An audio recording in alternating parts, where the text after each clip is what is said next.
In the shadowy annals of American history, the Old West stands as a testament to an era of unprecedented freedom and unrestrained lawlessness. From the mid-1800s through the turn of the century, this vast, untamed territory stretched across the American frontier, creating a unique breeding ground for individuals who would become legendary figures in the nation's folklore. These weren't merely ordinary citizens, but extraordinary characters, whose lives would be forever immortalized in the pages of Western history.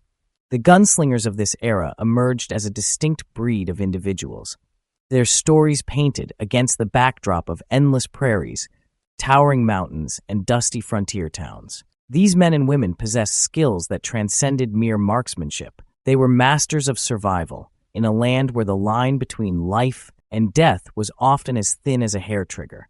Their expertise wasn't limited to quick draws and noonday showdowns. It encompassed a complex web of street smarts, tactical thinking, and raw instinct that kept them alive in an environment where the next threat could emerge from any saloon door or darkened alley.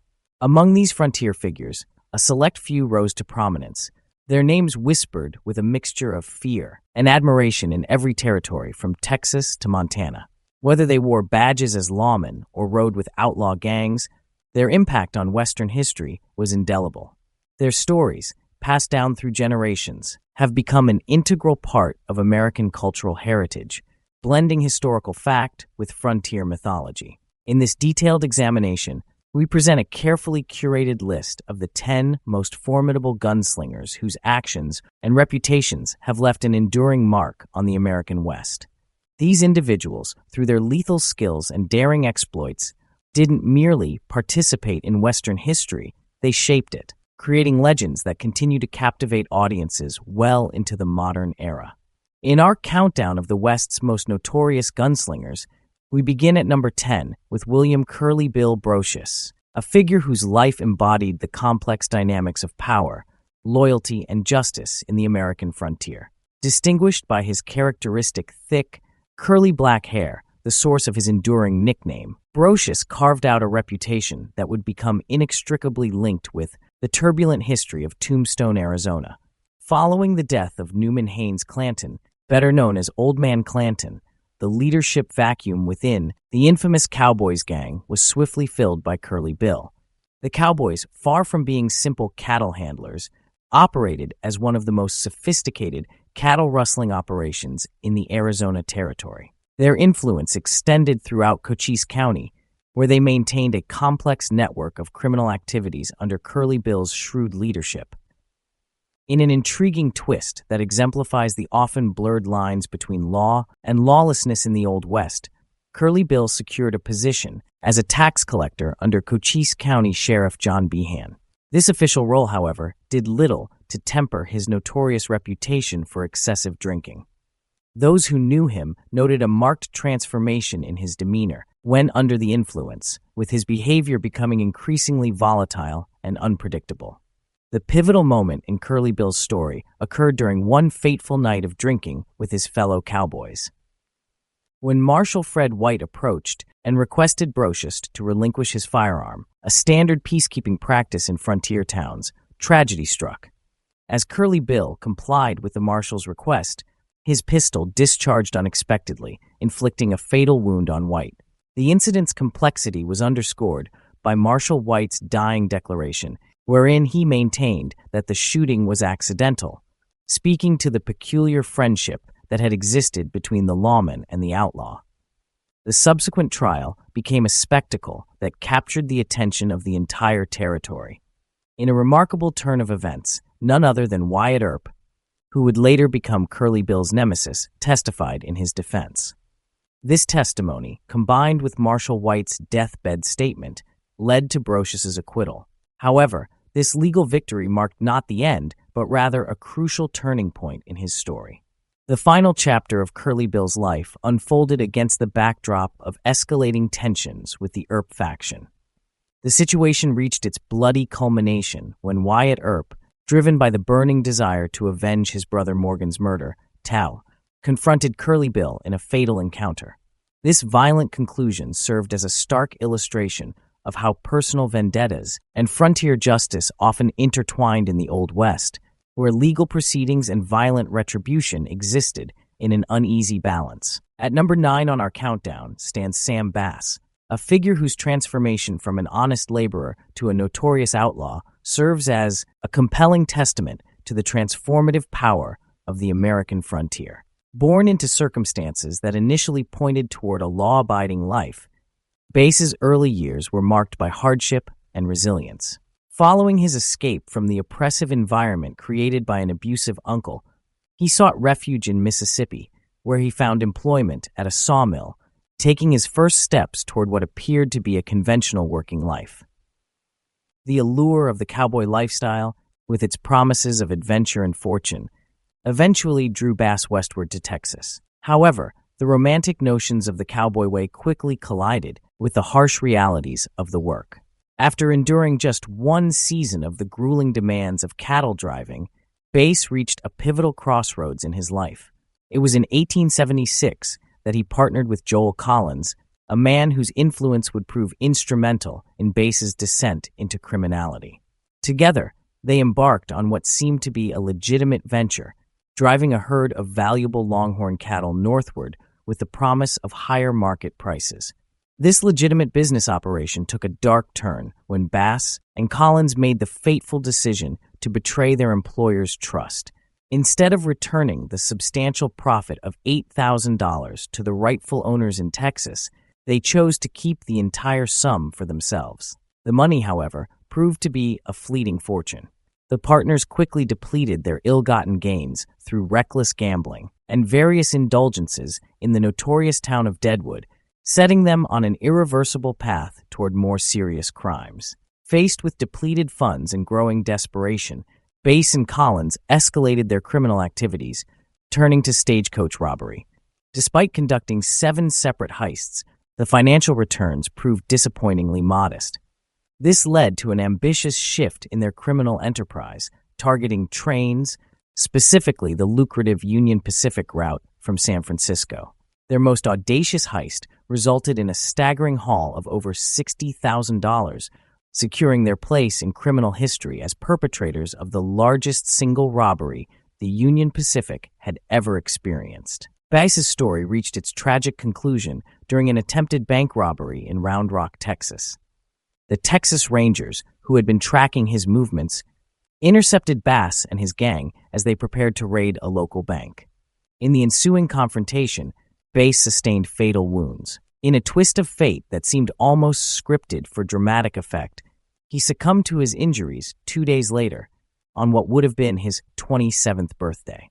His death marked the end of a criminal career that, while relatively brief, exemplified the volatile nature of life and law in the American West. In the annals of Western history, few figures embody the stark contrast between appearance and reality quite like James Miller, known widely as Deacon Jim. This paradoxical nickname stemmed from his conspicuous displays of religious devotion, regular church attendance, and a publicly maintained abstinence from common vices such as tobacco and alcohol. However, beneath this carefully cultivated image of piety lurked one of the most calculating and lethal assassins the American frontier had ever known. Miller's business model was remarkably straightforward for a man of his ostensibly religious character.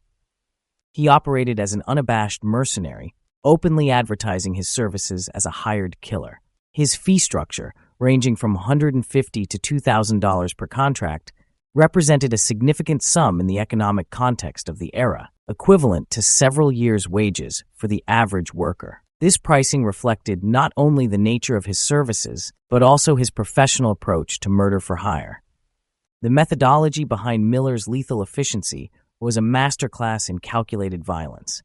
He developed a signature approach that maximized his chances of success while minimizing personal risk. Operating under the cover of darkness, Miller would don a black frock coat that rendered him virtually invisible in the night shadows. However, his most innovative tactical advantage lay concealed beneath this garment, a steel plate worn across his chest representing an early adaptation of body armor that provided crucial protection during his deadly engagements. This combination of strategic planning and protective equipment proved remarkably effective, allowing Miller to execute his contracts with clinical precision and relative personal safety. While official documentation attributes 14 confirmed murders to his name, contemporary accounts and local legends suggest a far more substantial body count, with some estimates reaching as high as 50 victims. This discrepancy between official records and public speculation speaks to both the effectiveness of his methods and the terror he inspired in frontier communities. Miller's career in professional killing came to an abrupt halt following his arrest in Oklahoma Territory for the murder of Allen Augustus Gus Bobbitt. However, the manner of his demise would prove as dramatic as his life. The local population, harboring deep skepticism about the effectiveness and reliability of formal legal proceedings, took matters into their own hands.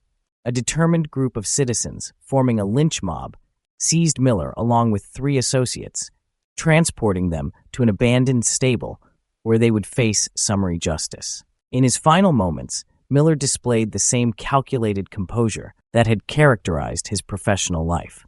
He made 2 specific requests that reflected both personal sentiment and professional pride. First, that his ring be returned to his wife, notably a cousin of another infamous outlaw, John Wesley Hardin, and second, that he be allowed to wear his hat during the execution.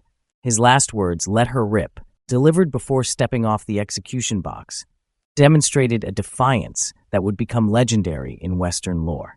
The aftermath of the lynching was documented with a grim thoroughness characteristic of the era.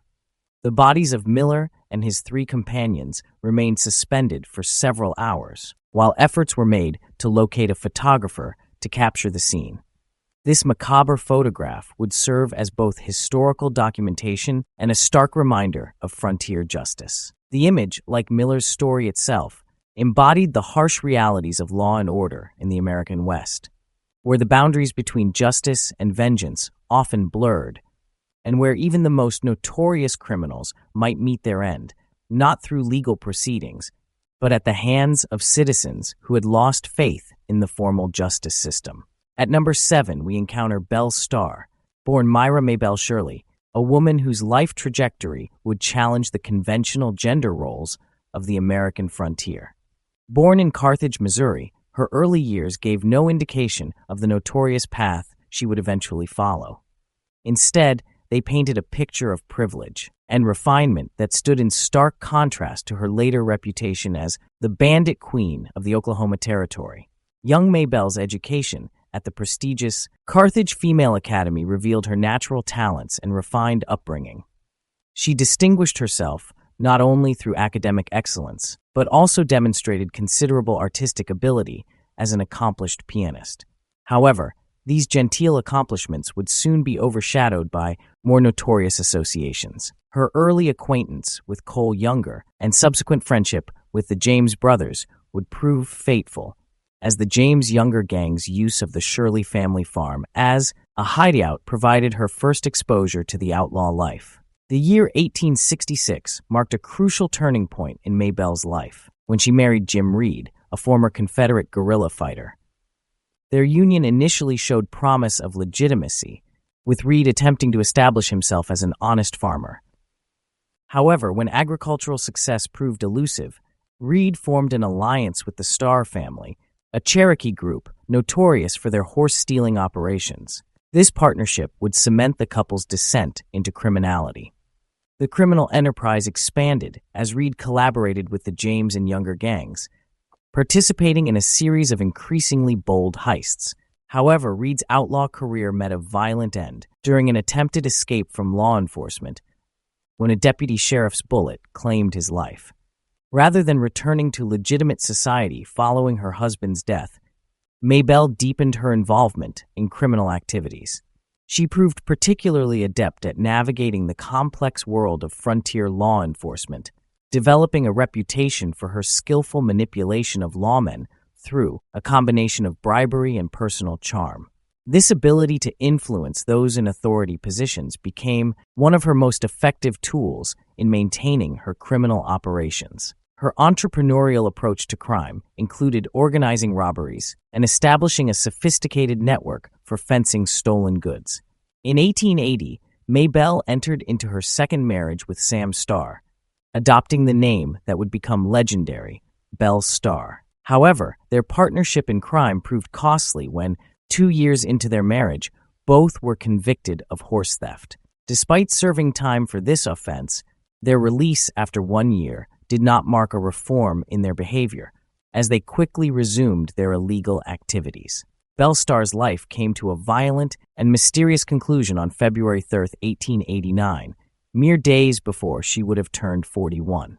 The circumstances of her death, shot while returning home from a routine trip to the general store, remain shrouded in mystery. Despite numerous investigations and speculation, the identity of her killer has never been conclusively established, adding a final layer of intrigue to her already legendary story. This unsolved murder provided a fitting, if tragic, endpoint to a life that defied the conventional narratives of both law-abiding society and the traditionally male-dominated world of frontier outlaws. Belle Starr's legacy endures as a complex figure who successfully straddled the worlds of refined society and frontier criminality, leaving behind a legend that continues to capture the imagination of those fascinated by the American West. Occupying the 6th position in our chronicle of the Old West's most notorious figures is Harry Alonzo Longabaugh, immortalized in frontier lore as the Sundance Kid. His iconic moniker originated from an early brush with the law in Sundance, Wyoming, where he was apprehended and found guilty of horse theft, a serious offense in the territorial West that would inadvertently bestow upon him the name that would echo through American history. Despite his fearsome reputation as a gunslinger, historical records present an intriguing paradox. There exists no concrete evidence that the Sundance Kid ever took a human life. This curious fact stands in stark contrast to the violent reputations of many of his contemporaries in the Western territories. His true claim to notoriety emerged in 1896, following his release from incarceration, when he formed a fateful partnership with Robert Leroy Parker, better known as Butch Cassidy. Together, they established the Wild Bunch Gang, an outfit that would achieve unprecedented success in the annals of American train and bank robbery. The Wild Bunch's string of successful heists drew the relentless attention of the Pinkerton Detective Agency, whose pursuit of the gang intensified with each daring robbery. Under mounting pressure from these skilled investigators, Sundance, along with Butch Cassidy and Etta Place, made the dramatic decision to flee the United States. Their chosen destination was Argentina, where they hoped to escape the long arm of American law enforcement and forge new lives in South America. The commonly accepted narrative suggests that the Sundance Kid met his end in a violent confrontation in Bolivia, far from the American frontier where his legend was born. However, this version of events has been challenged by an alternative account, supported by members of his family, who maintain that Longabaugh successfully returned to American soil. According to their testimony, he assumed the identity of William Henry Long and lived quietly in Duchenne, Utah until 1936. This historical uncertainty has prompted modern investigators to seek definitive answers through scientific means. The exhumation of William Henry Long's remains and subsequent DNA testing represents a fascinating intersection of frontier history and modern forensic science. The pending results of this investigation promise to either confirm or reject the family's claims, potentially rewriting the final chapter of one of the Old West's most enigmatic figures. The Sundance Kid story, whether ending in a Bolivian shootout or extending into a peaceful life under an assumed identity in Utah, embodies the complex nature of Western folklore, where fact and legend often intertwine, creating narratives that continue to captivate audiences and challenge historical assumptions well into the modern era. At number 5 in our chronicle stands Robert Leroy Parker, better known to history as Butch Cassidy, whose transformation from a young ranch hand to one of the West's most notorious outlaws began in the quiet town of Circleville, Utah. In 1879, at the tender age of 13, Parker's life took a pivotal turn while working alongside his family on Jim Marshall's ranch. It was here that he encountered Mike Cassidy, a figure who would profoundly influence his future path, providing both his first firearm and crucial instruction in marksmanship. This mentorship would later inspire Parker to adopt the Cassidy name, paying homage to the man who shaped his early years. Parker's initial brush with the law revealed an intriguing aspect of his character that would seem at odds with his later reputation. When faced with a closed general store and a need for new overalls, he displayed a peculiar blend of resourcefulness and integrity, letting himself into the establishment, selecting appropriate clothing, and leaving behind a promissory note for future payment. Despite this show of honest intentions, the merchant's decision to report the incident to local authorities resulted in Parker's first legal entanglement, though he was ultimately cleared of any wrongdoing. The transition from honest ranch hand to notorious outlaw crystallized on June 24, 1889, when Parker, along with 3 Confederates, executed a daring robbery of the San Miguel Valley Bank in Telluride. The heist netted an impressive $21,000, a substantial sum for the era. Parker invested his portion of the spoils in a ranch strategically located near the infamous Hole in the Wall, a natural fortress that served as a sanctuary for numerous outlaws of the period. It was during this time that he fully embraced his new identity as Butch Cassidy. While ostensibly operating as a rancher, Cassidy's agricultural ventures proved less than successful. Historical evidence strongly suggests that the ranch primarily served as a sophisticated front, masking his growing involvement in criminal enterprises. This period of his life marked a crucial transition as he evolved from a solo operator to a leader of men. By 1896, Cassidy had assumed command of the Wild Bunch, a confederation of outlaws whose membership included some of the most skilled and dangerous criminals in the Western Territories. Under Cassidy's strategic leadership, the Wild Bunch elevated train and bank robbery to an art form, executing a series of meticulously planned heists that would become legendary in the annals of Western crime. Their operations were characterized by careful planning, precise execution, and notably, a preference for avoiding bloodshed whenever possible, a characteristic that set them apart from many of their more violent contemporaries.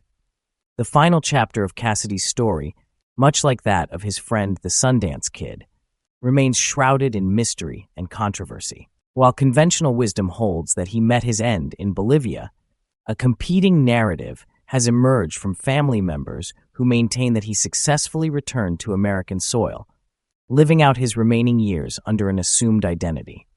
This uncertainty has contributed to the enduring mystique surrounding one of the Old West's most charismatic outlaws, whose story continues to capture the imagination of successive generations. Ranking 4th in our chronicle is Thomas Coleman Younger, known simply as Cole Younger, whose life trajectory was irrevocably altered by a tragic act of violence rooted in family honor.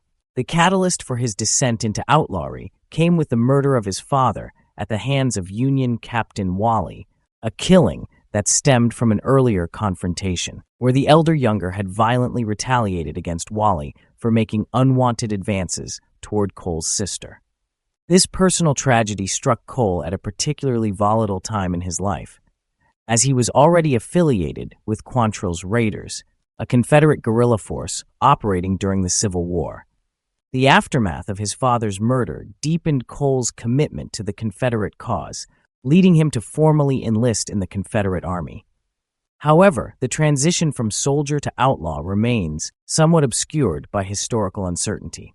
His first documented connection to criminal activity emerged in 1868, when his name appeared as a suspect in the daring robbery of Nimrod Long & Co., a banking establishment in Russellville, Kentucky. This marked the beginning of a new chapter in Younger's life, as he and his brothers soon formed an alliance with Frank and Jesse James, creating one of the most formidable outlaw combinations in Western history. The James Younger Gang, as they came to be known, embarked on an ambitious criminal campaign that spanned multiple states.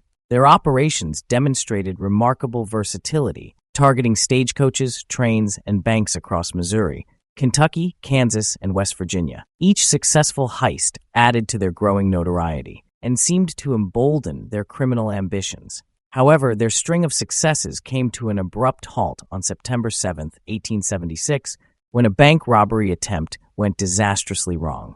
Facing the very real prospect of execution, Cole and his brothers, Jim and Bob, made the strategic decision to enter guilty pleas.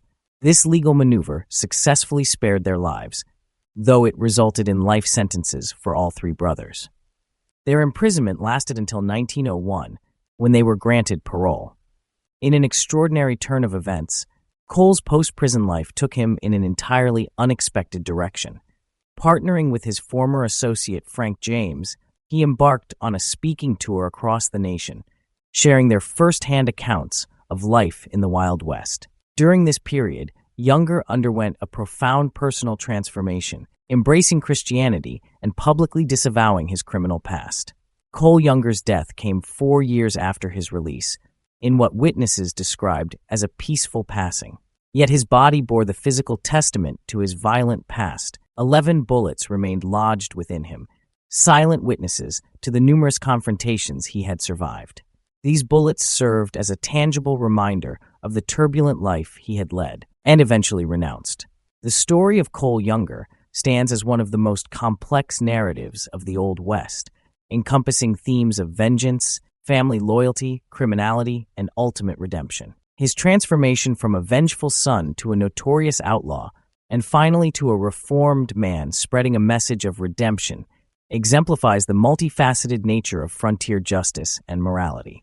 His later years, dedicated to warning others against the outlaw life he had once embraced, provided a powerful counterpoint to his earlier notoriety and demonstrated that even in the wild landscape of the American frontier, personal redemption remained possible. In our chronicle of the Old West's most formidable figures, John Wesley Hardin emerges at number 3, a man whose life embodied the violent contradictions of the frontier era. Born into a respectable family, his father a Methodist preacher who named him after the denomination's founder, Hardin's early life gave little indication of the notoriety he would achieve.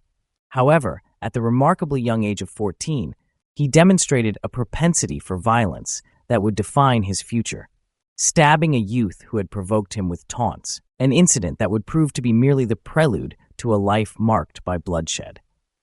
The pivotal moment in young Hardin's descent into violence occurred just a year later, during what began as innocent roughhousing with a former slave named Mage. What started as playful wrestling took a darker turn when Hardin accidentally scratched Mage's face. This seemingly minor incident escalated dramatically when Mage, seeking retribution, orchestrated an ambush the following day.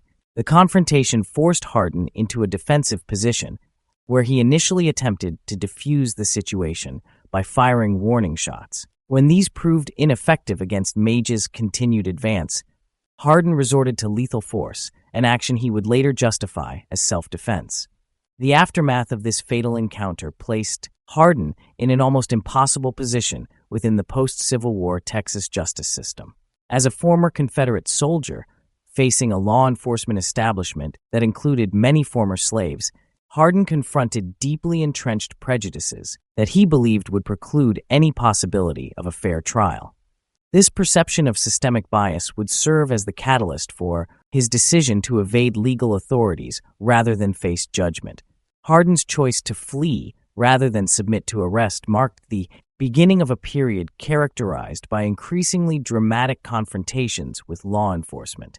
In one particularly notable incident, despite his brother's warnings about approaching lawmen, Hardin chose to face his pursuers directly. The resulting encounter demonstrated his exceptional gunfighting skills as he managed to shoot all 3 officers and make his escape, further cementing his reputation as a dangerous fugitive. His journey eventually led him to Abilene, Kansas, where he crossed paths with the legendary lawman Wild Bill Hickok. During his stay at the American House Hotel, Hardin's violent temperament manifested itself in a bizarre incident involving a noisy hotel neighbor. Disturbed by the stranger's racket in the adjacent room, Hardin's response was characteristically extreme. He fired 2 shots through the ceiling. The first shot served as a warning, rousing the man from sleep, but the second proved fatal. In the aftermath of this killing, Hardin made his escape through the hotel window and fled back to Texas. The pattern of violence, arrest, and escape continued until authorities finally managed to apprehend him decisively. Facing the consequences of his actions, Hardin received a 17-year prison sentence. However, his time in incarceration marked a surprising turning point in his life. Rather than being broken by imprisonment, Hardin used his time constructively, pursuing and completing a law degree, an achievement that would have seemed improbable given his violent history. Upon his release, Hardin attempted to reform his life, transitioning from outlaw to advocate as he began practicing law. This remarkable transformation suggested the possibility of redemption, even for one of the West's most notorious gunfighters. However, his efforts at rehabilitation were cut short in a manner tragically fitting for a man of his violent past. Shot in the back of the head while participating in a dice game, a final chapter that emphasized the often brutal nature of frontier justice. John Wesley Hardin's life story encapsulates the complexity of the American frontier experience, where violence and redemption often walked hand in hand. His journey from preacher's son to notorious gunfighter, and finally to practicing lawyer, illustrates the fluid nature of identity and morality in the Old West. His ultimate fate, dying by the very violence he had so often employed, serves as a poignant reminder of the cyclical nature of frontier justice and the often steep price of a violent reputation.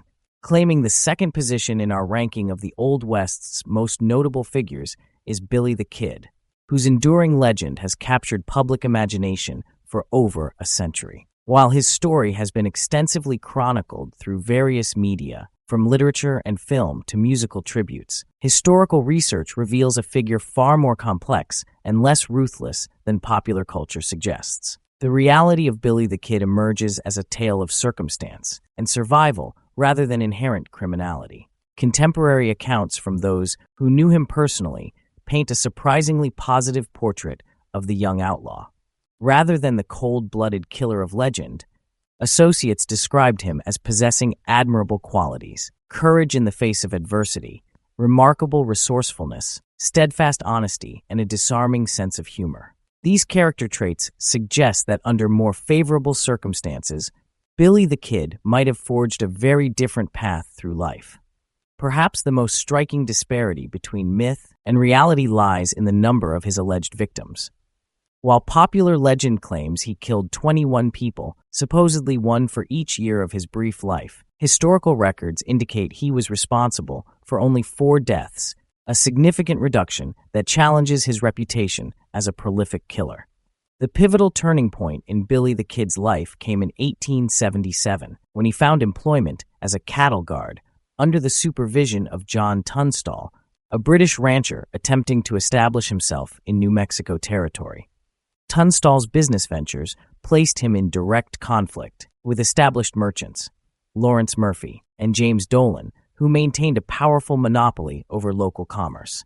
This economic rivalry would eventually escalate into deadly violence. The catalyst for Billy the Kid's transformation from ranch hand to outlaw occurred on February 18, 1878, when Murphy's men ambushed and killed Tunstall while he was tending to his cattle, unarmed and alone. This cold-blooded murder sparked the infamous Lincoln County War, a complex conflict that would define the remainder of Billy the Kid's life. In the immediate aftermath of Tunstall's death, Billy and other loyal ranch hands received official deputization and legal warrants to pursue the Murphy faction, lending their actions initial legitimacy. These deputies organized themselves into a group known as the Regulators, originally operating within the boundaries of law enforcement.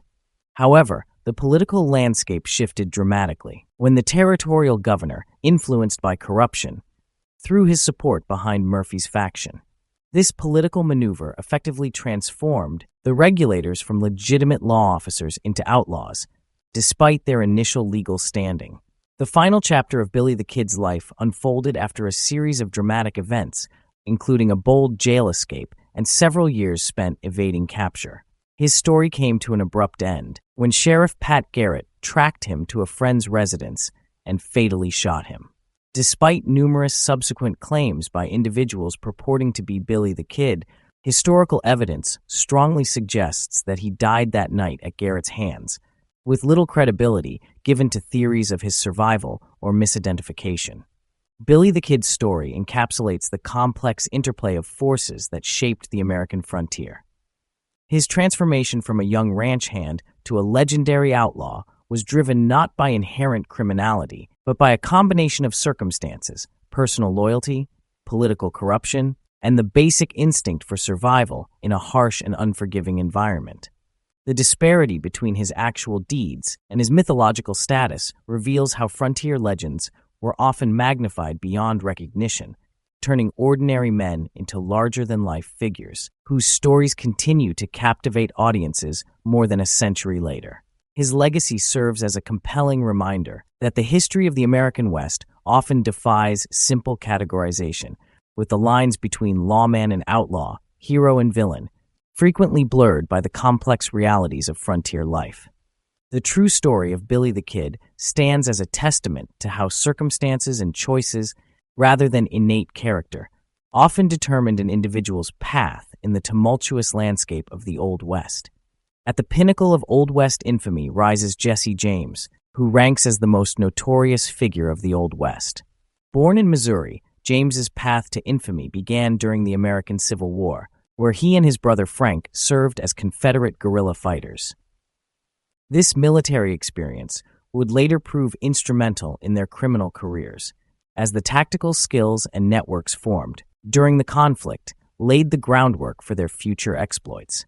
In the aftermath of the war, the James brothers joined forces with the Younger brothers, establishing the formidable James Younger Gang, an outfit that would become synonymous with daring heists and sophisticated criminal operations. The gang's criminal enterprise reached a pivotal moment in 1869 during their raid on the Daviess County Savings Association in Gallatin, Missouri. This heist would prove significant not only for its audacity, but for a tragic error in judgment that would haunt Jesse James. During the robbery, James fatally shot a clerk, mistakenly believing him to be someone else. This unintended killing marked a turning point in James's public image management, compelling him to seek a means of rehabilitating his reputation through an unlikely alliance with the press. In an extraordinary example of 19th-century public relations, James initiated correspondence with John Newman Edwards, the influential editor and founder of the Kansas City Times. Edwards, sharing James's Confederate sympathies, proved to be a powerful ally in reshaping public perception of the outlaw. Through a series of carefully crafted articles, Edwards presented James and his gang in a sympathetic light, transforming their image from common criminals to romantic rebels against Northern oppression. James himself contributed to this narrative through letters to the newspaper, persistently maintaining his innocence and positioning himself as a victim of circumstance rather than a hardened criminal. This media campaign proved remarkably successful, elevating James from mere outlaw to folk hero status. His story resonated particularly strongly with former Confederates and others who felt disenfranchised in the post-war period, turning him into a symbol of Southern resistance against perceived Northern oppression. The public's fascination with James during his lifetime, however, would pale in comparison to the legendary status he would achieve after his death. The manner of James's demise added a Shakespearean dimension to his already dramatic life story. His murder came at the hands of Robert Ford, a member of his own gang, who shot him from behind while James was adjusting a picture frame in his home. This act of betrayal, striking down the notorious outlaw in a moment of domestic tranquility, captured the public imagination and transformed James from folk hero to martyred legend. The poignancy of his death was further emphasized by his mother, Zerelda's choice of epitaph, a final testament to a life that had captured the imagination of a nation. This chronicle of the Old West's most formidable figures has revealed a landscape where myth and reality intertwined, creating legends that continue to resonate with audiences today. These individuals, whether acting as law enforcers or outlaws, shaped not only their immediate environment, but also our enduring understanding of this pivotal period in American history. Their stories, marked by both remarkable achievements and tragic endings, provide invaluable insights into an era when personal courage, skill with weapons, and strategic thinking often meant the difference between survival and death. The legacy of these frontier figures extends far beyond their immediate historical context, continuing to influence our cultural understanding of justice, courage, and morality. Their narratives, while often embellished by time and telling, retain the power to captivate and instruct, offering valuable perspectives on human nature and the complex interplay between law, justice, and survival in challenging circumstances. Want to uncover more hidden gems of history? Join our community of history enthusiasts and adventure seekers. Subscribe now to explore untold stories, unravel historical mysteries, and journey through time with us. The next fascinating chapter of history awaits. Don't miss it.